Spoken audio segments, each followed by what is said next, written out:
Hi friends, आज मी तुम्हाला फोनच्या मदतीने ट्रेसिंग कसं करायचं हे दाखवणार आहे। सर्वप्रथम तुम्ही तर फोनमध्ये स्क्रीनशॉट काढून घेऊ शकता।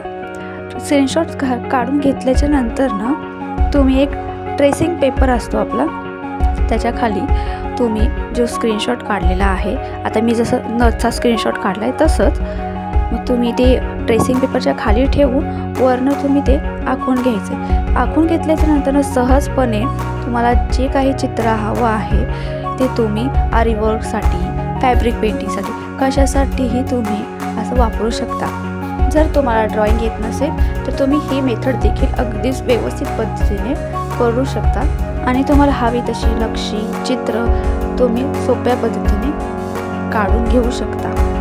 जर हा व्हिडिओ आवडला असेल तर चॅनलला सबस्क्राईब करा आणि बेल आयकॉन दाबायला विसरू नका। अशाच नवीन व्हिडिओसाठी पुन्हा भेटूयात।